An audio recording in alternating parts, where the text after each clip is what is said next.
युद्ध म्हणजे फक्त बॉम्ब, गोळ्या आणि विध्वंस की काही देशांसाठी ते अब्जावधी डॉलर कमवण्याचा व्यवसाय आहे. पश्चिम आशियातल्या युद्धात गोळ्या झाडणारे काही आणि नफा कमावणारे काही अशा गोष्टी घडल्या. त्यामुळे आता पाहूयात की कोण आहेत या युद्धाचे खरे लाभार्थी आणि हे सगळं समजून घेण्यासाठी हा व्हिडिओ शेवटपर्यंत पहा. आपण सुरुवात करूयात. सगळ्यात आधी महत्त्वाचं म्हणजे आपण युद्धाविषयी बोलतोय, पण हा युद्धच व्यवसाय बनतोय का असा प्रश्न उपस्थित होतोय. आता तो प्रश्न उपस्थित होण्यामागची कारणं आपण समजून घेणार आहोत. सुरुवातीला समजून घेऊयात की त्या युद्धाचे लाभार्थी जे देश आहेत त्यांची नावं काय. तर युद्धामुळे जगभरातल्या अर्थव्यवस्थांना मोठा फटका बसलाय, पण दुसऱ्या बाजूला काही देशांनी त्यांच्या भौगोलिक स्थानाचा, तटस्थ भूमिकेचा आणि जागतिक पुरवठा साखळीतील बदलांचा फायदा करून घेत अब्जावधी डॉलरचा नफा कमवलाय. त्यामुळे युद्धात फक्त रणांगणावरच लढाई होत नाही, तर आर्थिक रणांगणांवरही मोठी स्पर्धा सुरू असते. आणि याचाच सगळ्यात पहिलं उदाहरण घ्यायचं झालं तर तो देश म्हणजे रशिया, सर्वाधिक नफा कमवणारा देश. आता या रशियाबद्दल आपण बोलूयात. तर पश्चिम आशियातल्या युद्धात थेट सहभागी नसतानाही रशियानं सर्वाधिक आर्थिक फायदा कमावला. कसा? तर युद्धामुळे पश्चिम आशियातून कच्च्या तेलाचा पुरवठा विस्कळीत झाला आणि मग जागतिक बाजारात तेलाच्या किमती मोठ्या प्रमाणात वाढल्या. यामुळे तेल निर्यातदार म्हणून रशियाचं उत्पन्न झपाट्यानं वाढलं. रशियाला दरमहा अंदाजे 7 अब्ज डॉलरची अतिरिक्त कमाई झाली.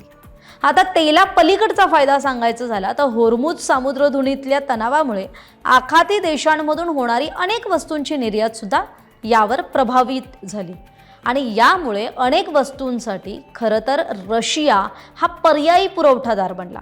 म्हणजे युरिया खतांच्या किमतीत 75% वाढ झाली, ॲल्युमिनियमच्या किमतीत 12% वाढ झाली आणि या दोन्ही वाढींचा फायदा हा थेट रशियाला झाला. आता भारतातून अप्रत्यक्ष फायदा कसा काय झाला? तर रशिया युक्रेन युद्धानंतर भारताने रशियाकडून ब्रेंटपेक्षा 10 ते 15 डॉलर स्वस्त कच्चं तेल विकत घेतलं. आता त्यावर भारतात शुद्धीकरण करून ते युरोप आणि आग्नेय आशियात जास्त दरानं निर्यात करण्यात आलं आणि मग त्याचा फायदा सुद्धा रशियाला झाला. आता आपण पुढचे देश समजून घेण्याआधी हे एक समजून घ्यायला पाहिजे की कोणत्या क्षेत्रांना या खरं तर युद्ध जे सुरू आहे त्यामुळे सर्वाधिक मागणी आली. तर युद्धामुळे काही उद्योग अक्षरशः सोन्याची अंडी देणारे ठरले. सगळ्यात पहिलं म्हणजे इंधन, जिथे कच्चं तेल, LNG, नैसर्गिक वायू आणि पाईपलाईन कंपन्यांची मागणी वाढली. दुसरं म्हणजे सेफ इन्व्हेस्टमेंट, म्हणजे सुरक्षित गुंतवणूक. अनिश्चिततेच्या काळात सोनं, चांदी, सुरक्षित मालमत्ता यांच्याकडे गुंतवणूकदारांचा ओढा वाढला. तिसरा महत्त्वाचा मुद्दा म्हणजे संरक्षण उद्योग, म्हणजे क्षेपणास्त्र, ड्रोन, इलेक्ट्रॉनिक युद्धसामग्री, लष्करी वाहतूक, संरक्षण रसद पुरवणाऱ्या कंपन्यांना सर्वाधिक फायदा झाला. पुढचं महत्त्वाचं जे मुद्दा आहे तो म्हणजे कृत्रिम बुद्धिमत्ता. युद्धामुळे संरक्षण आणि तंत्रज्ञान क्षेत्रात AIचा वापर वाढला आणि त्यामुळे या क्षेत्रात सुद्धा गुंतवणुकीत वाढ झाली. समुद्री मार्ग धोकादायक झाल्यानं जहाजांच्या विमा हप्त्यांमध्ये सुद्धा मोठी वाढ झाली. त्यामुळे ह्या क्षेत्रांना मागणी वाढली आणि त्याचा फायदा हा संबंधित देशांना झाला. आपण रशियाविषयी बोललो, पण आता अमेरिकेविषयी बोलूयात. अमेरिकेत झालं असं की कंपन्या नफ्यात, पण सरकारवर ताण आला, सरकारी तिजोरीवर ताण आला. ते कसं काय? तर अमेरिकेला 2 वेगवेगळ्या आर्थिक वास्तवांचा सामना करावा लागला. आता एक बाजू म्हणजे देशांतर्गत पेट्रोलचे दर हे $4 प्रति गॅलनपर्यंत पोहोचले आणि त्यामुळे सर्वसामान्य अमेरिकन नागरिकांवर त्याचा आर्थिक ताण वाढला. दुसऱ्या बाजूला युद्धासाठी संरक्षण खर्चात मोठी वाढ करावी लागली आणि मग शस्त्रनिर्मिती उद्योगाची सुद्धा लॉटरी लागली. कसं? तर RTX म्हणजे रेथेऑन, लॉकहीड मार्टिन आणि बोईंग सारख्या कंपन्यांच्या शस्त्रास्त्रांना विक्रमी मागणी आली. अमेरिकेच्या परराष्ट्र मंत्रालयानं फक्त पहिल्या 2 महिन्यांमध्ये आखाती देशांना 16.5 अब्ज डॉलरपेक्षा जास्त किमतीची शस्त्र विक्री मंजूर केली. मग पुढचा मुद्दा आला तो म्हणजे LNG आणि शेल गॅसचा.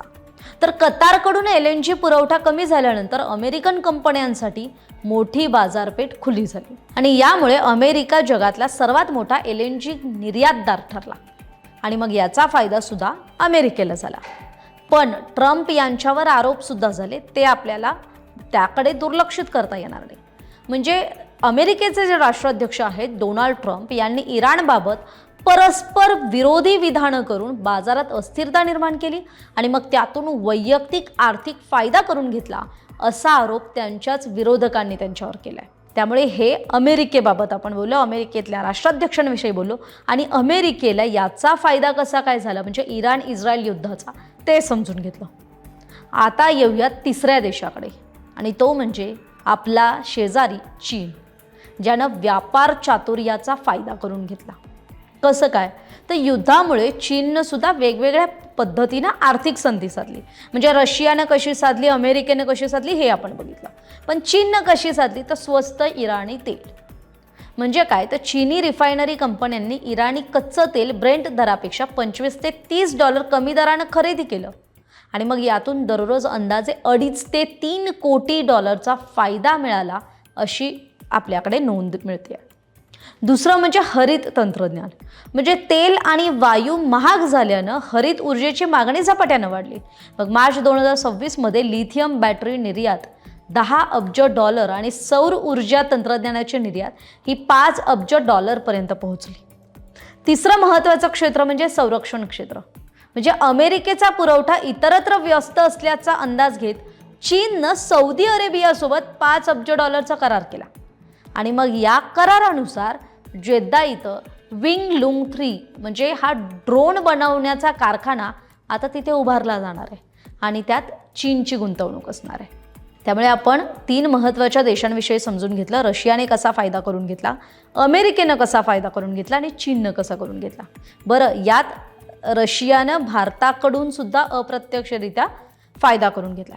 कसं आहे ना, युद्धात रणांगणावर लढणारे सैनिक असतात पण आर्थिक रणांगणावर काही देश हे तेल, शस्त्रास्त्र, तंत्रज्ञान आणि व्यापारातून अब्जावधी डॉलर कमावत असतात.